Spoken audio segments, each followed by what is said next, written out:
Assalamualaikum warahmatullahi wabarakatuh. Alhamdulillahilladzi ahyana ba'dama amatana wa ilaihin nusyur. Asyhadu an la ilaha illallah wahdahu la syarikalah wa asyhadu anna Muhammadan abduhu wa rasuluhu wa khataman nabiyyin.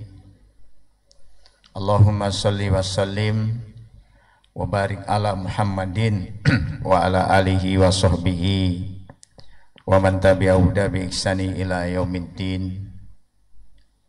Amma ba'd. Hadirin jamaah salat subuh rahimakumullah. Puji dan syukur mari kita panjatkan kehadirat Allah Subhanahu wa taala yang telah banyak melimpahkan nikmat pada kita sehingga pada subuh hari ini kita bisa bangun dari tempat tidur kita masing-masing untuk melaksanakan ibadah sholat subuh secara berjamaah. Semoga kehadiran kita ini mendapatkan ridha dan barokah dari Allah Subhanahu wa taala. Amin. Salawat serta salam kepada junjungan kita Rasulullah Muhammad Sallallahu alaihi wasallam, pada keluarga, pada para sahabat, dan juga kepada semua pengikutnya yang istiqomah dengan ajaran dan sunnah yang beliau sampaikan. Jamaah rahimakumullah, pada pagi hari ini kita akan membahas hal-hal yang berkaitan dengan kebiasaan kita atau kebiasaan masyarakat kita yang suka meniru amalan-amalan, perbuatan-perbuatan atau budaya-budaya yang jauh dari nilai-nilai agama. Kalau di dalam Islam itu disebut dengan istilah tasabuh. Tasabuh itu berasal dari kata tasyabaha. Jadi tasyabaha itu artinya kita ingin menyerupai atau menserupakan diri kita dengan orang lain yang kita anggap itu lebih baik, ya. Jadi menurut bahasa, tasyabuh itu berasal dari kata tasyabaha. Tasyabaha itu artinya seseorang yang ingin mengidentikan dirinya dengan orang lain. Mengidentikan diri dengan orang lain itu bisa dilakukan dengan berbagai cara. Yang pertama bisa juga gaya bicara. Maka kadang-kadang ada orang yang suka meniru gaya bicara orang lain, itu namanya tasabuh juga. Gaya berpakaian. Jadi ada kalanya orang itu ingin meniru gaya berpakaian seseorang. Ya. Termasuk di dalamnya gaya beribadah. Jadi gaya beribadah, ibadah itu bisa ditiru cara-caranya dan lain-lain, dan banyak masih dalam kehidupan masyarakat kita, ya. Secara istilah tasabuh itu sebuah usaha seseorang, ya, untuk meniru. Jadi usaha yang dilakukan meniru, ya. Di dalam masyarakat kita banyak sekali contoh-contoh perbuatan atau kebiasaan yang kadang-kadang kita bertasyabuh dengannya, ya. Satu contoh, di masyarakat kita ini ada sebuah budaya yang jauh dari nilai Islam. Kalau pada bulan apa? Januari kah? Februari yang Valentine itu? Februari ya? Oh. Valentine Day, hari kasih sayang. Itu sama sekali tidak ada akarnya di dalam Islam. Jadi sama sekali tidak ada gitu ya. Tapi mencoba terutama generasi muda kita itu suka meniru yang begitu itu. Itu tasyabbuh ya. Nah, yang sampai sekarang terjadi kebiasaan orang merayakan hadirnya tahun baru. Itu sebuah budaya yang sesungguhnya sama sekali tidak berakar pada nilai-nilai agama. Sama sekali tidak berakar pada nilai-nilai agama. Jangankan hadis yang sahih, yang dhaif saja tidak ada. Gitu ya. Perkataan sahabat juga nggak ada. Bahkan perkataan ulama pun tak ada yang mensyariatkan atau menyuruh kita melakukan. Tapi faktanya itu dilakukan oleh masyarakat kita. Jadi dilakukan oleh masyarakat kita dengan sukaria. Bahkan itu juga didukung, mohon maaf gitu ya, didukung dengan oleh kalangan-kalangan pemerintah. Ini fakta ya. Sehingga biasanya sebelum 1 Januari itu orang sudah merancang berbagai acara di kota-kota besar, di provinsi-provinsi besar itu terjadi seperti itu. Nanti di sini ada panggung, di sini ada musik, di sini ada pesta kembang api, di sini macam-macam di situ. Nah, itu contoh fakta yang kita melihat. Ya. Nah, kita sebagai seorang muslim itu dilarang oleh Rasulullah Shallallahu Alaihi Wasallam budaya suka meniru, tapi meniru dalam hal negatif. Jadi budaya meniru, tapi meniru dalam hal negatif. Dalam hal yang baik boleh.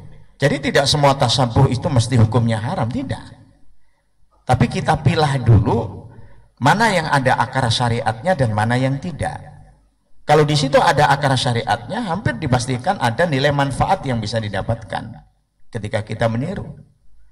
Tapi kalau akarnya itu adalah akar nafsu, diantaranya adalah akar budaya orang yang tidak berlandaskan agama, itu menjadi sulit bagi kita untuk menirunya. Dalam sebuah hadis, Rasulullah mengatakan, "Man tasyabbaha biqaumin fahuwa minhum." Akhrajahu Abu Dawud wa sahhahahu Ibnu Hibban. Jadi kata Nabi, "Man tasyabbaha biqaumin," barang siapa yang bertasabbuh, berusaha mengidentikan dirinya dengan orang lain, fahuwa minhum, dia adalah bagian daripada mereka. Hadis ini oleh para ahli hadis disebut sebagai hadis yang hasan, sahih hasan. Artinya hadis ini bisa kita jadikan sebagai pedoman bahwa memang di dalam Islam itu ada larangan untuk bertasabbuh. Walaupun hadis ini sesungguhnya sababul wurudnya, munculnya hadis itu adalah larangan Rasulullah untuk mengikuti kebiasaan orang Yahudi dan orang Nasrani. Awalnya begitu. Jadi hadis ini lahir dengan sababul wurud, dengan sebab-sebab kebiasaan umat Islam meniru pekerjaan, meniru budaya orang-orang Yahudi dan orang-orang Nasrani. Nah, sekarang kalau kita lihat dalam konteks kehidupan sekarang, yang membawa, mohon maaf, yang membawa budaya-budaya yang tidak seirah dengan syariat Islam itu apa? Ya, mayoritas kan Yahudi dan Nasrani juga. Jadi sesungguhnya tidak ada pernah perubahan hadis. Tidak ada perubahan, maknanya apa? Kalau hadis itu pada saatnya dulu lahir dalam konteks bahwa Nabi melarang kita mengikuti budaya orang Yahudi dan Nasrani, loh, sampai sekarang yang mendominasi budaya itu juga mereka. Kan masih sama, cuman orangnya saja beda, zamannya orangnya sama tapi zamannya beda, gitu. Jadi zamannya beda, kelompok orangnya juga sama. Man tasabbaha biqaumin fahuwa minhum. Barang siapa yang meniru, gitu ya, kebiasaan satu kaum, dia adalah bagian daripada kaum itu. Memang disebut kaum itu sifatnya umum. Ya, bisa Yahudi, bisa Nasrani, bisa juga kaum komunis juga sama, bisa juga. Gitu ya. Nah, itu mereka punya kebiasaan. Nah, kebiasaan mereka itu biasanya cenderung kepada arah maksiat. Kebiasaan mereka itu cenderung ke arah kefasikan. Ya maaf, karena memang budaya orang-orang barat itu tidak, sekali lagi, tidak berakar pada budaya agama. Jadi tidak berakar pada budaya agama. Beda dengan budayanya orang muslim. Budayanya orang muslim itu budaya yang berbasis pada nilai-nilai agama. Contoh bapak-bapak ya, orang barat itu dalam berpakaian kan tidak mengacu pada nilai ajaran agama. Enggak. Terserah dia mau pakai pakaian apa saja. Mau menutup aurat, mau udelnya kelihatan, terserah saja, enggak urus. Karena mereka tidak ada nilai agama yang dijadikan sebagai landasan untuk memunculkan bagaimana dia berpakaian. Beda seorang muslim. Seorang muslim itu ketika berpakaian tidak semata-mata mengedepankan bahwa aku senang dengan pakaian itu, bukan. Tapi apakah pakaian itu memenuhi standar minimal ajaran agama? Apa standar minimal? Standar minimalnya adalah menutup aurat. Nah, orang Yahudi, orang Nasrani tidak ada ajaran itu. Bahwa Anda harus berpakaian sopan, Anda harus menutup aurat, itu tidak ada. Ini tidak, mohon maaf, tidak berarti bahwa seorang muslim itu pakaiannya mesti sama dengan orang Arab, bukan, gitu ya. Jadi nggak juga kita ini disuruh, Ustadz, orang muslim itu kalau mau standar Islamnya mesti harus pakai jubah, terus apa namanya yang bunder-bunder itu, bolang, nggak mesti pakai itu. Jadi standar utamanya orang muslim itu apa? Menutup aurat. Jadi menutup aurat. Warna silahkan Bapak suka. Nah, cuma kalau ingin sempurna dalam berpakaian, ya kita boleh meniru apa yang disukai oleh Nabi. Nabi itu suka warna putih, Nabi itu suka warna hijau. Tapi itu sifatnya tidak mengikat. Tidak mengikat dalam arti kalau tidak putih menjadi buruk, tidak seperti itu. Silahkan aja. Kalau Bapak mau suka warna merah, ya silahkan aja. Tapi jadikan bahwa ukuran utama itu adalah menutup aurat. Nah, budaya yang ditampilkan dalam kehidupan masyarakat kita itu lebih banyak tidaknya. Artinya apa? Orang berpakaian, orang-orang kafir itu berpakaian mengikuti hawa nafsu. Mereka mau mengumbar auratnya, ditontonkan di hadapan orang lain, bahwa mereka mengatakan itu bagus, itu urusan selera masing-masing. Coba, jadi seperti itu. Orang-orang Eropa itu kalau mendesain baju kan 1 tahun itu 4, Pak. Ada baju musim dingin. Ya berarti baju musim dingin itu tebal-tebal menutup semua memang. Ada baju musim panas. Ada baju musim salju, musim dingin, musim salju ya. Ada baju musim panas. Kalau musim panas itu tipis bajunya. Jadi pakai baju tapi kutangnya kelihatan gitu ya.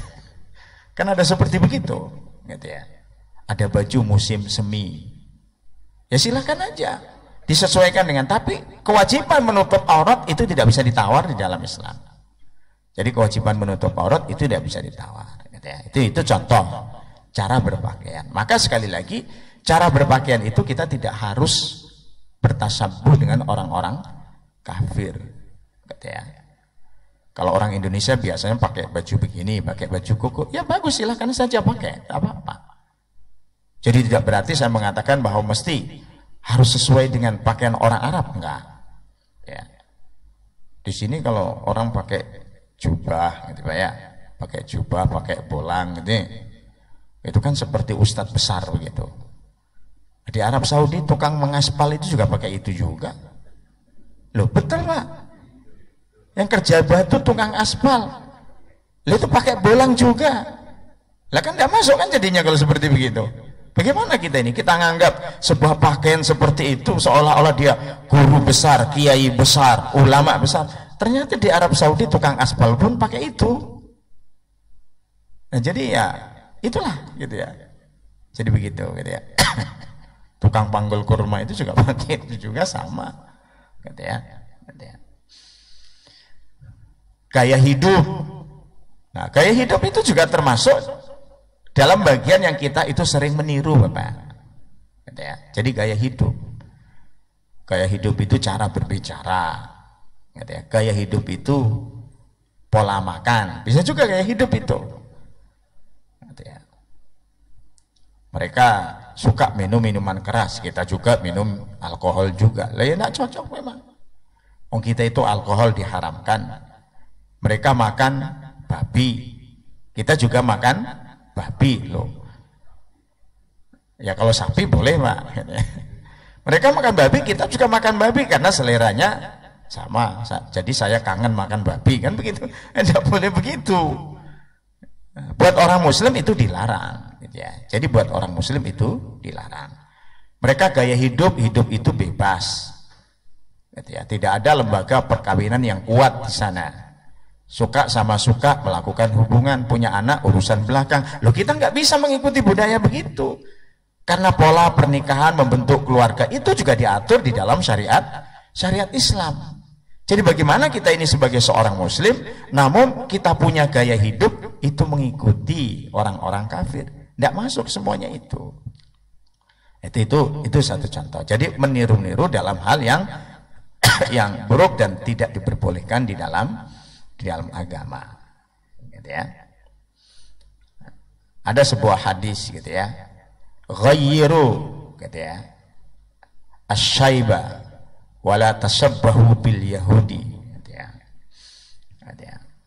Jadi Nabi mengajarkan kepada kita, warnailah ubanmu itu dengan warna selain hitam. Sebab kalau dijadikan hitam itu ingin menghilangkan jejak Pak. Supaya tampilannya lebih muda gitu ya. Maka biasanya banyak saudara-saudara kita kalau jenggotnya itu kan diwarnai agak warna apa biasanya? Agak kuning-kuning Pak ya. Apa itu warna apa gitu tuh? Ya itu tandanya memang sudah tua dan putih, supaya nggak kelihatan putih banget ya, warnanya kuning gitu ya. Ya nggak apa-apa gitu ya, sepanjang ada syariatnya gitu ya. Itu nggak apa-apa juga gitu ya, silakan aja gitu ya. Atau pirang, ya pirang ya pirang warnanya. Juzu as-sawarib wa arhu lihyati khaliful majusi. Cukur kumis dan panjangkan jenggot. Karena pada zamannya Nabi itu ingin berselisih dengan Yahudi dan Majusi. Majusi itu dicukur semuanya. Kalau Nabi enggak, cukur atasnya saja, bawahnya enggak usah dicukur. Ya kalau punya jenggot. Sekarang kalau enggak punya bagaimana? Wong itu ciptaan Allah. Enggak punya ya enggak usah dicukur. Jadi enggak punya enggak usah dicukur gitu ya. Itu diantaranya gitu ya. Pada zaman Nabi itu orang Majusi memang tidak berjenggot gitu ya. Gitu ya. Di zaman Rasulullah orang-orang Yahudi dan orang-orang musyrik berjenggot. Nah, sama saja kalau urusan jenggot itu nggak peduli dia orang kafir, orang itu ya. Kalau memang tumbuh jenggot ya tumbuh. Cuma ada sesuatu yang perlu kita ambil, sesuatu yang positif dari Rasulullah Shallallahu Alaihi Wasallam. Itu diantaranya. Gitu ya. Jadi banyak. Gitu ya. Tapi ada hal-hal juga yang baik gitu ya. Ada hal-hal yang baik hadirin. Ketika Rasulullah Shallallahu Alaihi Wasallam memutuskan apa? Memutuskan sebuah peperangan ketika Nabi itu harus berhadapan dengan orang-orang Yahudi, perang di Madinah itu. Salman Al-Farisi itu mengusulkan, ya Rasulullah, supaya kita bisa bertahan, maka kita itu harus menggali parit sepanjang sisi kota Madinah. Itu usulnya Salman Al-Farisi itu. Gitu ya. Padahal kita tahu bahwa orang-orang musyrik itu salah satu cara yang dilakukan untuk mempertahankan diri itu kalau mau perang, dia gali parit. Berarti kalau begitu Nabi merestui dong kebiasaan orang-orang musyrik. Iya, itu memang kebiasaan orang musyrik. Tapi itu sesuatu yang bermanfaat, silakan. Contoh lain lagi, di antara sahabat Nabi itu kan sering menerima surat-surat resmi, Pak. Surat-surat resmi dari dari kerajaan-kerajaan yang berada di sekitar Jazirah Arab pada waktu itu. Dia surat mereka itu kalau mengirim surat pada Nabi Muhammad itu pasti pakai itu loh, stempel. Jadi pakai stempel. Di antara sahabat ada yang mengusulkan, ya Rasulullah, coba kita ini kalau ingin mengirim surat, karena bukan hanya Nabi saja yang dapat surat, ada kalanya Nabi juga dalam rangka dakwah itu mengirimkan surat kepada kerajaan-kerajaan itu. Ya Rasulullah, coba kalau kita ngirim surat itu juga pakai stempel, karena para pembesar-pembesar orang kafir itu dia nggak mau terima surat kita kalau kita nggak pakai stempel, dianggap tidak formal. Nabi merestui. Akhirnya apa? Nabi kalau buat surat stempel, stempelnya Nabi pakai cincinnya itu. Ini jari Rasulullah, ini contohnya. Nah, oleh Nabi dilakukan, itu kan tasampur sebenarnya. Tapi itu kategori boleh. Karena tidak ada ajaran agama, tidak ada dalil yang dilanggar dalam persoalan itu. Nah, oleh karena itu kaitan seperti itu kita harus memilih gitu ya. Kita juga harus memilah hal-hal apa yang kita boleh meniru orang-orang kafir dan dalam hal apa kita yang memang tidak boleh meniru orang-orang kafir. Dalam sebuah hadis Nabi mengatakan, antum a'lamu bi umuri dunyakum. Kamu lebih mengetahui urusan duniamu. Hadis itu bermakna apa? Dalam hal-hal yang tidak terkait dengan ibadah, dalam hal-hal yang berkaitan dengan kehidupan dunia, Nabi menyuruh bahwa kamu itu lebih tahu urusan duniamu daripada saya. Hadis ini memberikan peluang orang muslim untuk mengembangkan teknologi apa saja yang baik yang mempermudah hidup orang muslim. Contoh, orang kafir bisa bikin pesawat. Boleh kita tiru bikin pesawat? Boleh. Coba kalau kita bersikukuh, haram Ustaz. Itu produknya orang kafir. Apalagi kalau kita bilang, pakai pesawat itu haram. Apa naik haji mau pakai onta terus? Kan tidak mungkin. Atau naik haji mau pakai kapal laut. Karena zaman Nabi kapal laut sudah ada. Ya tidak mungkin begitu.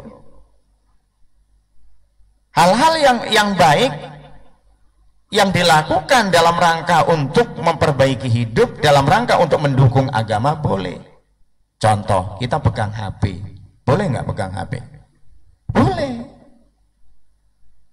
Kita nggak bisa mengatakan, Ustaz, HP itu maksiat loh. Maksiat kalau digunakan untuk maksiat, tapi digunakan untuk yang lain kan banyak. Dengan HP itu kita nggak usah ribet membawa Al-Quran. Dengan saya membawa laptop itu tidak ribet harus menghafal 10-20 ayat yang perlu disampaikan. Loh nggak apa-apa.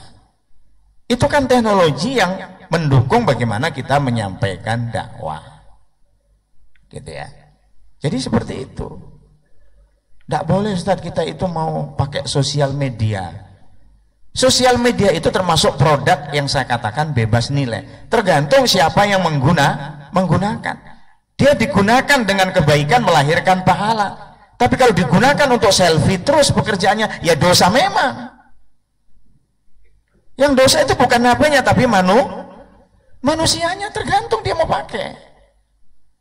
Coba kalau ibu-ibu kerjaannya selfie terus, pamer wajah terus, ya memang dosa. Coba kalau digunakan untuk memberikan nasihat kepada orang lain lewat Facebook kah, lewat WA kah, ya enggak apa-apa. Itu kan kebaikan yang bisa kita. Bahkan sekarang dakwah lewat sosial media itu kan gaungnya lebih kuat. Lebih banyak orang yang bisa menikmati. Seperti begini, ini lewat Mas Sahrani langsung coba lewat apa? Lewat YouTube. Banyak orang yang bisa mendengarkan. Nah kalau enggak pakai itu ya cuman bapak-bapak aja yang dengarin di sini. Kan lebih banyak nasihat kita bisa didengar orang lain. Nah, tergantung. Nah itu termasuk juga dalam kategori tasabuh, tapi tasabuh yang diizinkan. Jadi tasabuh yang diizinkan. Karena memang di dalam masyarakat kita ini berkembang ajaran-ajaran yang kadang-kadang bersentuhan dengan hal-hal yang modern itu sedikit-sedikit mengatakan haram. Tidak bisa seperti itu. Walaupun memang pada zaman Rasulullah yang semacam ini memang semuanya tidak ada. Apakah dengan tidak adanya pada zaman Rasulullah itu selalu haram? Enggak juga dalam hidup ini. Jadi kita mesti harus berpikir secara secara objektif, gitu ya. Jadi, gitu ya. Nah, persoalannya dalam kehidupan dunia ini banyak juga orang yang bertasabuh pada hal-hal yang bernuansa maksiat. Contoh, Bapak, dewasa ini banyak kaum muslimin yang ya pekerjaannya dengan gaya hidupnya yang suka berfoya-foya. Itu kan tidak boleh di dalam Islam. Seperti akhir tahun begini, yang kerjanya lo foya-foya.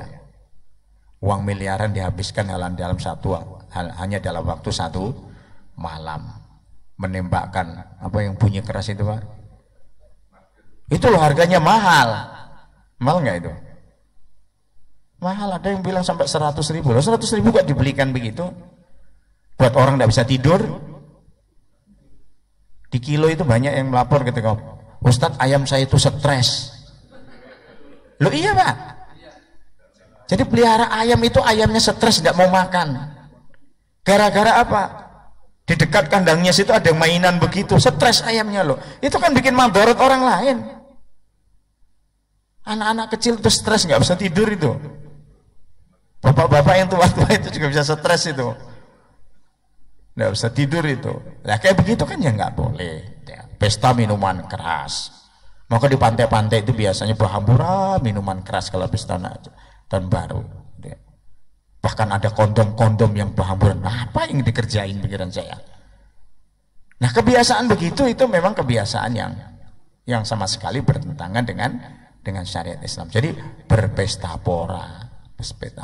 Seorang muslim itu mengeluarkan hartanya, jangankan sampai kata miliaran, 1 rupiah 2 rupiah pun kalau itu dialokasikan untuk kemaksiatan, ada tanggung jawab nanti. Jadi ada tanggung jawab. Nah kalau kita ingatkan katanya mau senang-senang kok dilarang. Loh, menciptakan kesenangan di dalam Islam itu berhukum mubah, ingat Pak ya. Jadi menciptakan kesenangan atau ingin bersenang-senang itu memang fitrahnya manusia. Tapi dalam melaksanakan mubah itu tidak boleh melanggar perintah Allah. Yang mubah itu menjadi haram. Ketika senang-senang itu jatuh pada perbuatan pelanggaran terhadap syariat. Contohnya apa? Israf. Berlebihan. Tidak boleh dalam berlebihan. Jadi dalam berlebihan nggak boleh. Gitu ya. Begadang sampai malam, sampai subuh. Saya tadi dari Kilo itu anak-anak naik motor tuh banyaknya, bukan main itu.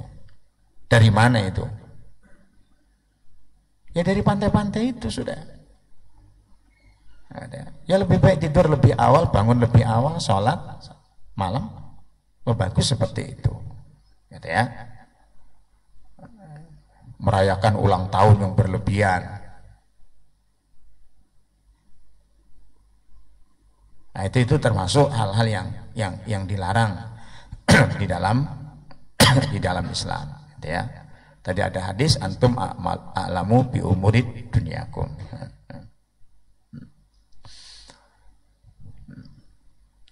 Nah, ini ada sebuah hadis lagi. La tattabi'unna sunnana man kana qablakum sirran, gitu ya. Sibran wa sibran. Fadira'an bidira'in hatta law dakhalu khuzratal dhabbi la yadkhulud la dakhaltumuhu qalu man ya Rasulullah al yahudi wan nasrani. Jadi sungguh kalian pelan-pelan akan digiring orang-orang Yahudi dan Nasrani, akan digiring orang-orang kafir untuk selalu mengikuti kebiasaan mereka, seperti kamu digiring masuk ke dalam lubang biawak. Coba sekarang kalau kebiasaan kita berpakaian mengikuti orang kafir, kebiasaan kita bicara mengikuti orang kafir, kebiasaan makan kita mengikuti orang kafir, kebiasaan bergaul kita mengikuti orang kafir, kebiasaan bisnis kita mengikuti orang kafir. Lalu semuanya kita itu pelan-pelan disuruh masuk pada dia, tapi kita nggak pernah terasa dalam hidup ini. Jadi pelan-pelan kita digiring untuk masuk ke dalam situ.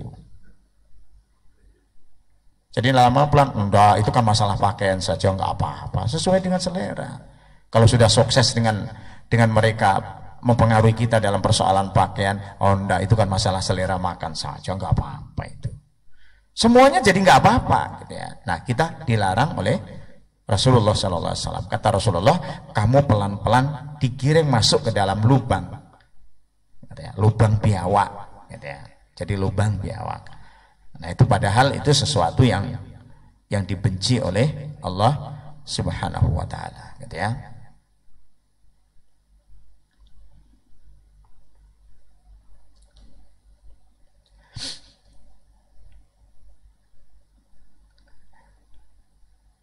Nih hadisnya banyak betul.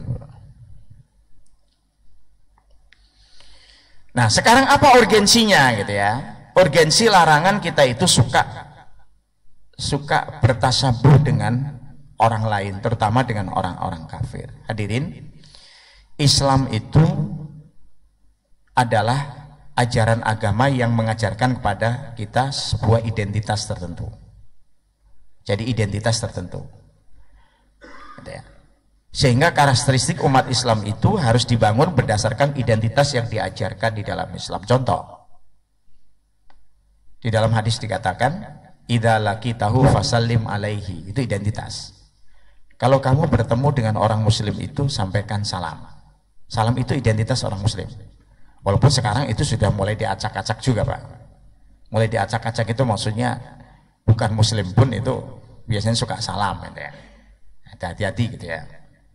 Maka kalau kita memastikan orang yang menyampaikan salam kita itu bukan muslim, ya nggak usah kita jawab ya. Tapi kalau kita ragu, kita jawab saja. Kita berprasangka baik bahwa dia adalah seorang muslim. Jadi salam itu adalah identitas seorang muslim. Nabi mengatakan, "Idza laqitahu fasallim alaihi." Kalau kamu bertemu, fasallim alaihi, sampaikan salam. Itu identitas. Ya kita nggak usah pakai selamat sore, nah, enggak usah begitu. Karena di dalam Islam suruh salam.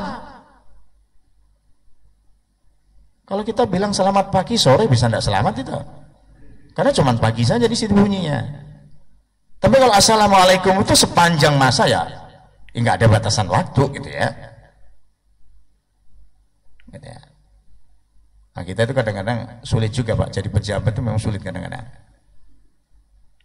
Assalamualaikum warahmatullahi wabarakatuh. Selamat pagi, salam sejahtera, hum swasti. Tahu selanjutnya bagaimana itu? Itu kadang-kadang memang sulit juga begitu ya. Ya mestinya ya salam saja cukup lah, gitu ya. Jadi salam saja cukup, tidak usah. Biasanya kalau salam itu kan diiringi dengan nama agama sekaligus itu, Pak. Itu nama agama ada semua kayaknya ya. Yang sempurna itu nama agama ada semuanya. Atas nama budaya, itu yang terakhir biasanya. Gitu ya. Itu macam-macam gitu ya. Gitu ya. Nah, jadi Islam itu membawa semangat identitas bahwa seorang muslim itu ya seperti itu. Gitu ya. Dia punya identitas, punya ciri dibanding dengan umat-umat yang lain. Contoh, orang muslim itu kalau kalau panggil orang sholat pakai azan, itu kan syariat. Orang Nasrani itu kalau panggil untuk ibadah pakai lonceng. Orang Yahudi kalau panggil ibadah ada lagi apa gitu ya. Ya orang muslim tidak perlu meniru mereka. Azan ya azan, maka azan itu syariat, jangan dilarang. Jadi azan itu syariat, jangan dilarang, karena itu identitas orang muslim. Nah, kadang-kadang kita memang ya seperti itulah, kadang-kadang terjadi hal-hal yang tidak kita inginkan. Menjaga identitas suatu kaum itu adalah sarana untuk menjadikan kejayaan. Jadi kita menjadi berpikir bahwa sebuah kejayaan itu bisa dibangun dengan identitas yang sama. Kita ini kalau nggak suka dengan identitas kita, berarti suka meniru budayanya orang-orang kafir gitu ya. Ya maaf, orang yang berpikir untuk menjaga identitas itu bukan kita saja, Pak. Contoh, di Jerman itu sekarang orang sudah mulai mengurangi penggunaan bahasa Inggris. Mereka pakai bahasanya sendiri. Orang-orang Cina, orang-orang Jepang itu orang-orang yang kuat dalam pegang tradisinya. Kuat. Dia tidak mudah berubah. Beda dengan kita. Kita ini mudah betul berubah, kita ini. Orang-orang Cina, orang-orang Jepang itu termasuk yang kuat pegang tradisinya. Tradisi tidak akan dikalahkan dengan agama sekalipun, dia tidak. Orang India itu kalau harus pada bulan Februari orang akan memperingati Valentine Day, nggak boleh beli bunga di India itu. Beli bunga yang untuk Valentine Day itu loh, nggak boleh. Itu orang Hindu di India. Kita loh orang Muslim tapi disuruh beli semua malah. Nah, jadi bagaimana kita sebagai seorang Muslim yang seperti itu? Sekarang orang-orang Yahudi itu mencoba untuk apa? Untuk menghidupkan kembali bahasa Ibrani. Bahasa Ibrani itu kan bahasa kitab Taurat itu, Pak ya. Jadi menghidupkan bahasa Ibrani untuk semangat memunculkan keyahudiannya itu ingin muncul. Nah, kita itu tidak seperti begitu. Kita ini diamanatkan di dalam undang-undang kita, diamanatkan dalam aturan kita agar kita ini punya budaya kuat. Luntur rata-rata kita ini. Jadi luntur kita ini. Islamnya mau dinusantarakan, tapi budayanya mau diliberalkan. Coba. Itu terjadi, Pak. Islamnya mau dinusantarakan, budayanya mau diliberalkan. Gitu ya. Jadi budayanya mau diliberalkan. Namanya tetap orang Indonesia, tapi kelakuannya seperti orang Barat.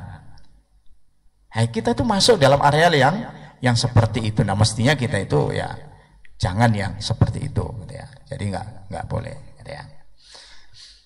Nah, dalam sebuah ayat di dalam surat Yusuf ayat 8 Allah mengatakan begini. A'udzubillahi minasyaitonirrajim. Qul hadhihi sabili ad'u ilallah ala basyiratin ana wa manittaba'ani wa subhanallahi wa ma ana minal musyrikin. Qul, katakan, gitu ya, hadhihi sabili, ini agamaku. Jadi kita ini disuruh menunjukkan di hadapan orang kafir, aku itu seorang muslim loh. Jadi kamu jangan macam-macam gitu ya. Kamu jangan mempengaruhi saya, kamu jangan mencoba untuk mempengaruhi cara saya berpikir, mempengaruhi gaya berpakaian saya. Saya orang muslim. Orang muslim itu sudah punya gaya tersendiri dalam berpakaian, sudah punya syariat sendiri dalam berbicara, sudah punya syariat sendiri dalam hal-hal kebiasaan, dan kebiasaan kami dibangun di atas tradisi agama, bukan di atas tradisi nafsu. Gitu ya. Jadi Islam itu dibangun, budaya Islam itu dibangun berdasarkan pada nilai-nilai Al-Quran, nilai-nilai ilahiyah. Dia tidak dibangun berdasarkan nilai nafsu.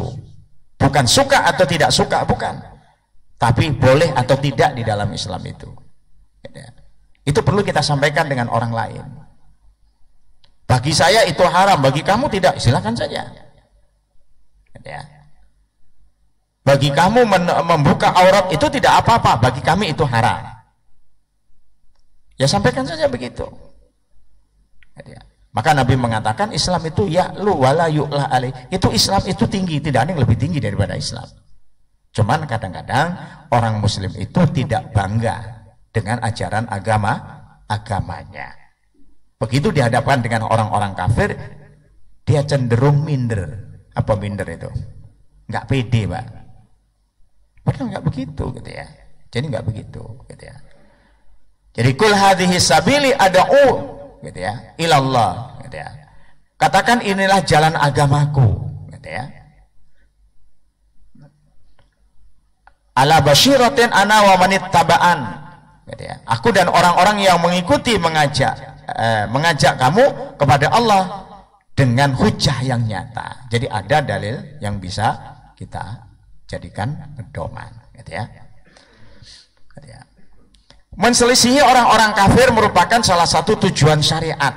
Jadi salah satu tujuan syariat di dalam Islam itu agar tingkah laku umatnya itu berbeda dengan tingkah laku orang-orang kafir. Jadi beda, ini muslim, ini kafir. Itu dilihat dari sisi perbuatannya.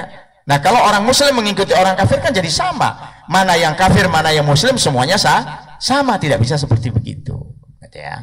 Nah, pertama, Islam melarang kita apa? Melarang kita tasabuh dalam persoalan akidah. Dilarang itu dalam Islam. Jadi tasabuh dalam persoalan akidah, gitu ya. Di dalam surat An-Nisa ayat 171 Allah mengatakan begini, La taghlu fi dinikum, jangan kamu berlebih-lebihan di dalam ajaran agamamu. Berlebihan. Siapa yang dikritik oleh Allah jangan berlebihan dalam persoalan agama? Yang dikritik adalah Yahudi dan Nasrani. Di dalam Quran itu, dalam surah At-Taubah, Allah mengatakan begini, ittakhadhu ahbarahum wa ruhbanahum arbaba min dunillah. Jadi kata Allah, mereka orang-orang Yahudi itu menjadikan ahbarahum wa ruhbanahum, ulama-ulama dan rahib-rahib mereka itu arbaban min dunillah, selevel dengan Tuhan selain Allah. Dilarang itu dalam Islam itu. Jadi salah satu yang dikritik oleh Allah berlebihan di dalam beragama itu adalah yang pertama, Yahudi dan Nasrani. Kritikannya apa? Orang Yahudi itu menjadikan ulama-ulama mereka, orang-orang pintar mereka dihormati sekelas menghormati Tuhan. Maka kalau kita ini menghormati kiai berlebihan, itu akan terjatuh dengan pola beragama seperti orang-orang Yahudi. Nggak boleh kita ini. Jadi nggak boleh kita itu.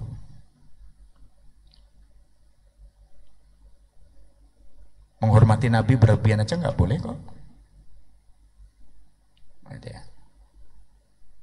Datang ke makam Nabi, diratapi, ratap sambil nangis, katanya dapat pahala banyak karena menghormati Nabi. Bukan begitu caranya. Kebiasaan orang dulu itu juga suka apa? Suka menjadikan kuburan ulama ini itu sebagai tempat sujud. Itu juga nggak boleh juga, sama itu. Itu juga nggak boleh juga. Ya. Yang kedua yang dikritik siapa? Nasrani dikritik oleh Al-Quran. Kenapa? Menjadikan manusia sebagai Tuhan. Berlebihan itu beragama begitu itu. Manusia ya manusia, Tuhan ya Tuhan. Tidak bisa seperti begitu. Itu berlebihan, itu yang dikritik oleh Al-Quran. Gitu ya. Ada juga hadis Rasulullah Shallallahu Alaihi Wasallam, la tudruni kama adratin nasara Isa bin al-Maryam, fa innama ana a'budu faqulu Abdullah wa Rasulah. Jangan kalian berlebihan dalam memujiku sebagaimana orang-orang Nasrani berlebihan memuji Isa putra Maryam. Nggak boleh kita. Jadi jangan kamu memuji diriku seperti orang Nasrani memuji Isa bin Maryam. Nggak boleh. Pada orang Nasrani. Nah, jadi tidak boleh tasabuh di dalam persoalan agama. Di antaranya tidak boleh berlebihan dalam menghormati Nabi, berlebihan. Menghormati Nabi itu kita sudah diajarkan oleh Nabi. Dan juga oleh Allah. Innallaha wa malaikatahu yusholluna 'alan nabi. Ya ayyuhalladzina amanu shallu 'alaihi wa sallimu taslima. Itu diantaranya. Allah dan malaikat bersalawat kepada Nabi. Orang-orang yang beriman juga bersalawat kepada Nabi. Salawat. Nah, salawat yang diajarkan bagaimana? Ya berdasarkan hadis. Bukan salawat yang kita bikin yang macam-macam banyaknya itu. Gitu ya. Yang termasuk yang dinyanyikan Pak Muhajir ketika wisuda di Jakarta. Anta badrun, anta nurun. Pak Muhajir itu ya? Ya, betul itu memang. Di acara wisuda Universitas Muhammadiyah Jakarta itu. SBN aja saya dikirimi sama teman saya gitu. Ini Pak Muhajir lagi salawat, saya ginikan aja gitu. Saya dikirimi teman saya yang sama-sama guru gitu. Terus saya bilang, apakah Muhammadiyah nggak boleh salawat? Gitu. Jadi seperti itu dikirimi, saya acung ya jempol gini aja, sudah biar aja. Gitu ya. Jadi seperti itu. Gitu ya. Larangan tasabuh dalam persoalan ibadah, ini juga nggak boleh. Hadirin, satu ketika di Madinah itu orang Yahudi pada pamer dengan Nabi. Hai Muhammad, kami punya hari suci. Hari suci itu apa? 10 Muharram. Ya kan? 10 Muharram Pak ya? 10 Muharram. 10 Muharram itu kan hari tanggal di mana Allah membebaskan orang-orang Yahudi dari kesulitan hidupnya. Terus dijawab oleh Rasulullah. Dijawab oleh Rasulullah. Loh, 10 Muharram itu bukan harimu. Bukan harimu saja, itu juga hari kami. Kami mengakui Musa itu juga seorang nabi kok. Kami mau puasa Muhammad. Apa kata Nabi? Loh, kami juga boleh puasa dong. Kata Nabi, puasa. Nah, supaya tidak persis bahwa 10 Muharram itu puasa seperti orang Yahudi.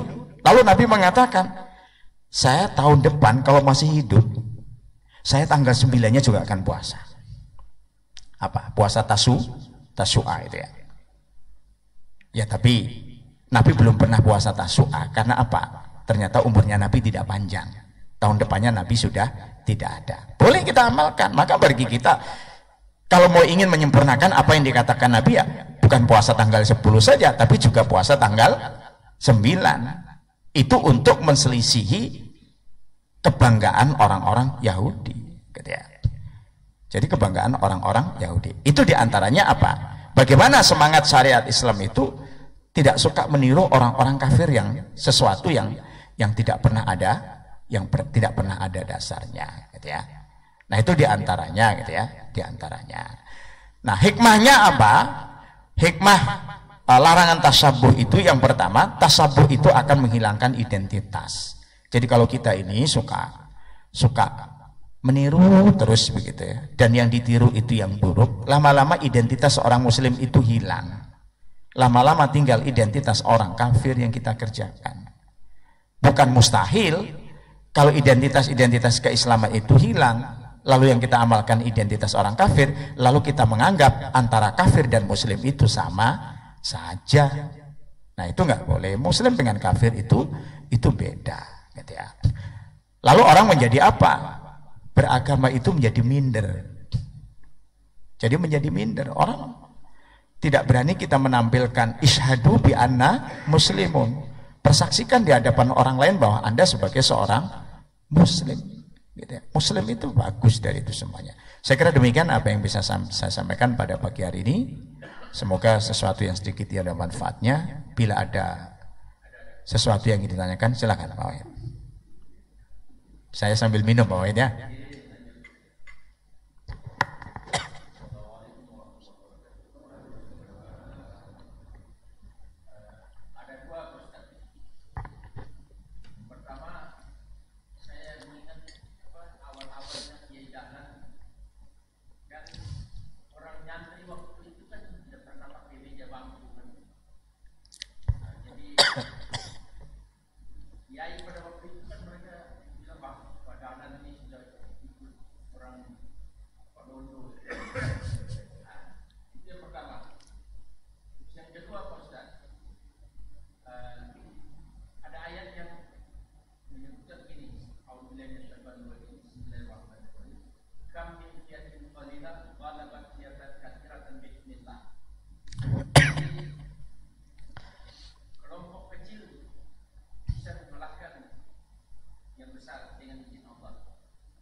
Ya. Salam. Jadi ketika Kiai Dahlan mencoba untuk memberikan pengajaran pakai bangku, dimasukkan kelas. Kalau dulu yang lain itu kan suka sorokan itu Pak. Tahu sorokan Pak ya? Yang satu berhadapan satu, kalau sempat ngaji, kalau tidak sempat ya tidak usah. Ya. Kalau Kiai Dahlan enggak. Kiai Dahlan itu orang dimasukkan kelas, orang pakai seragam juga. Maka Kiai Dahlan kata Pak Wahid tadi dituduh, itulah ajaran londo itu. Loh, ajaran londo kalau bagus kan ditiru nggak apa-apa. Tapi faktanya apa? Yang dikerjakan Dahlan itu membawa buah yang luar biasa kan. Sehingga Muhammadiyah itu termasuk organisasi yang dalam pendidikan tidak ada saingannya. Siapa yang bisa menyaingi Muhammadiyah? Bahkan Kiai siapa namanya? Hasyim Muzadi itu ketika diundang ke Malang dia mengatakan anak-anaknya orang NU itu ntar kalau jadi santri pulang itu jadi dukun. Tapi kalau anaknya orang Muhammadiyah itu habis nyantri pulang jadi dokter. Nah, itu Kiai Hasyim Musyadi loh ya. Nah kalau dukun sama itu kan beda. Dukun sama santri, dukun sama dokter itu kan beda. Kalau dukun ngobati orang pakai sembur begitu. Pakai ludahnya, kalau dokter mengobati orang pakai ilmu kan begitu ya. Itu beda. Itu faktanya hasilnya kan memang beda seperti begitu gitu ya. Itu begitu Pak yang pertama. Jadi kalau yang baik, ya nggak usah lah kita alergi dengan sesuatu yang baik. Yang penting tidak ada pelanggaran syariat itu langsung aja nggak apa-apa. Ada apa dengan masalah itu? Gitu ya. Dan banyak itu kalau dijelasin panjang lagi Bapak. Kemudian yang kedua, gitu ya, yang di ayat yang disetir Pak Wahid tadi, gitu ya, bahwa kam fi'atan qalilatan ghalabat fi'atan katsiratan biidznillah. Sudah banyak yang kecil mengalahkan yang besar atas izin Allah. Ayat itu sekarang berlakunya itu dibalik. Mestinya itu kan berlaku untuk umat Islam. Artinya apa? Sedikit umat Islam bisa mengalahkan orang kafir yang banyak. Di negeri ini nggak begitu. Umat Islamnya banyak, umat kafirnya sedikit, tapi justru yang dikalahkan kita. Jadi terbalik ayat itu pemberlakuannya menjadi. Nah tentu itu menjadi koreksi bagi kita semuanya. Kenapa kita kok seperti itu? Mestinya jumlah besar itu kan menang. Faktanya kita ini dari semua sudut kita ini kalah. Dari ekonomi iya, dari bergaining politik iya, ya semuanya begitu. Itu saya kira tidak berlebihan kalau saya mengatakan umat ini memang sudah sudah diracuni dengan sifat wahan kalau dalam hadis itu. Wahan itu apa? Wahan itu adalah hubbud dunya wa karahiyatul maut. Jadi cinta dunia berlebihan. Cinta dunia itu kan identik kalau sekarang itu Pak, cinta kekuasaan, cinta uang, cinta harta. Maka umat ini kadang-kadang umat muslim sendiri itu rela menjual agamanya demi uang, demi kekuasaan dan demi yang lain. Itu terjadi dalam kehidupan masyarakat kita. Kadang-kadang sekedar disuruh ngomong menyakiti orang muslim, kamu saya bayar, kamu ngomong begini, itu dilakukan. Itu fakta dalam kehidupan masyarakat kita. Harus menyakiti saudaranya sendiri. Bagaimana? Saya kira itu kita nggak pernah melihat orang Nasrani memusuhi temannya sendiri, jarang. Orang Hindu memusuhi temannya sendiri, jarang. Tapi kalau umat Islam memusuhi temannya sendiri, biasa itu. Biasa itu terjadi seperti begitu. Nggak ada orang Nasrani itu benci dengan ajaran Nasraninya. Orang Hindu benci dengan kehinduannya, nggak ada. Tapi kalau orang Muslim benci dengan ajaran agamanya, banyak dalam hidup ini. Dan itu kan jadi masalah besar memang. Jadi itu menjadi masalah besar. Dan fakta itu terjadi dalam kehidupan kita. Masa orang Muslim takut kalau ajaran Quran itu diamalkan? Ada nggak orang yang seperti begini? Lah ya banyak. Orang Muslim tapi takut dengan ajarannya, takut dengan Al-Qurannya sendiri. Nah, kenapa seperti itu? Ya karena dia tidak paham. Ya bagaimana kalau sekolah saja nggak jelas jadi menteri? Bagaimana? Agama itu disuruh beres. Ngajinya di mana? Sekolahnya di mana? Gara-gara menjadi pimpinan preman lalu jadi menteri, bagaimana begitu? Agama ini suruh jadi baik. Hanya modal pengikutnya banyak. Sekarang kita nggak bisa mengikuti satu pendapat itu dengan banyaknya pengikut, itu nggak bisa Bapak. Jadi nggak bisa kita. Saya mau ikut dia Ustadz karena apa? Pengikutnya banyak. Loh, dalam Quran itu Allah itu menyindir keras orang yang begini nih. Qalilan ma ta'qilun, sedikit kamu yang berakal. Berarti yang paling banyak di dunia ini orang yang tidak berakal. Qalilan ma tashkurun, hanya sedikit kamu yang bersyukur. Berarti mayoritas tidak bersyukur. Qalilan ma tu'minun, hanya sedikit kamu yang beriman. Berarti mayoritas kafir. Mau ikuti semua. Itu memang Pak. Jadi kita harus itu ya, gitu ya. Oleh karena itu ya jujur aja Bapak ya. Kalau memilih orang itu jangan pertimbangannya karena dipilih oleh orang banyak. Tapi kita harus punya pedoman, dia saya pilih karena dia memang sanggup untuk memperjuangkan aspirasi kami sebagai umat muslim. Urusan kalah, urusan menang belakang. Nanti di akhirat Allah tidak nanya, kenapa pilihanmu tidak menang? Tidak nanya itu. Kenapa kok pilihanmu selalu kalah? Itu Allah nggak pernah nanya begitu. Yang ditanya oleh Allah itu keberpihakan kita.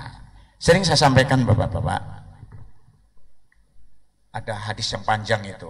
Jadi gini, satu ketika orang-orang jahiliyah itu membuat aturan. Kamu kalau mau lewat sini, kamu kalau mau lewat sini itu banyak berhala. Kamu harus memberikan persembahan. Kamu harus memberikan persembahan. Kalau kamu tidak memberikan persembahan, kamu tidak boleh lewat sini atau saya penggal kepalamu. Yang satu punya kambing dikasihkan untuk persembahan berhala itu. Lewat ya. Yang satu lewat situ tapi nggak punya apa-apa. Kamu mau persembahkan apa? Saya nggak punya apa-apa. Kalau kita tangkap aja seekor lalat untuk persembahan. Ternyata dihukumi oleh Allah apa? Yang korban kambing masuk neraka, korban lalat pun masuk neraka. Artinya apa? Di dunia ini bukan persoalan kambing atau lalat, tapi kalau niatnya sudah nggak lurus, dihukumi oleh Allah sebagai sebuah pekerjaan yang tidak lurus. Kan seperti begitu dalam Islam itu. Jadi kita ya nggak usah lah kita. Pokoknya yang saya pilih itu harus yang menang. Enggak menang juga nggak apa-apa. Ini sebagai bentuk pertanggungjawaban nanti di hari kiamat. Kalau kita sudah tahu nyata-nyata buruk, kenapa kita pilih? Karena dipilih orang banyak pertimbangannya. Loh, nggak bisa seperti begitu. Oke, saya kira demikian penjelasannya, kepanjangan Bapak. Masih ada Bapak-Bapak? Enggak, enggak.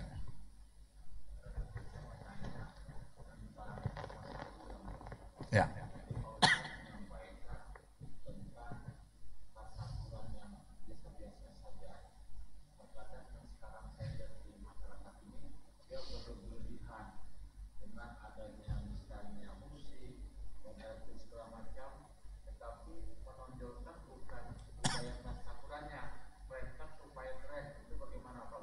Ya.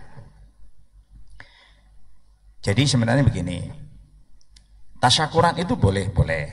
Bapak mau pindah rumah sebagai bentuk rasa syukur, Bapak tasyakuran.